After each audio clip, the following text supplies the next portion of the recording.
D'abord, j'ai voulu les rencontrer. L'intersyndicale souhaitait avoir cet échange.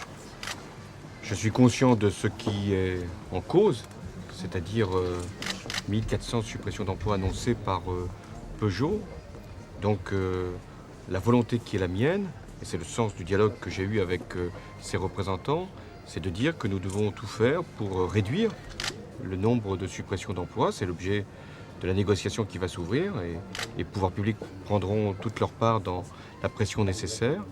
Et puis également de faire en sorte, c'est un engagement du président de Peugeot, faire qu'il y ait un nouveau véhicule sur Rennes en 2016 avec un volume suffisant pour assurer non seulement la pérennité du site mais son avenir.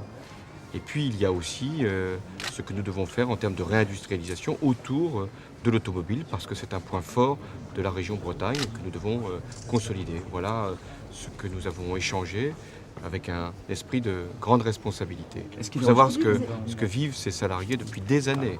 Je rappelle qu'en 2005, il y avait plus de 12 000 personnes qui travaillaient sur le site de Rennes.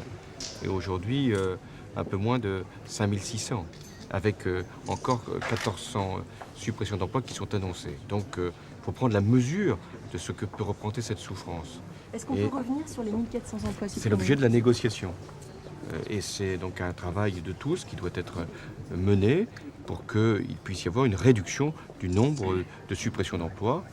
Et les pouvoirs publics feront tout pour que nous puissions réduire l'ampleur de ces suppressions de postes, notamment ici à Rennes.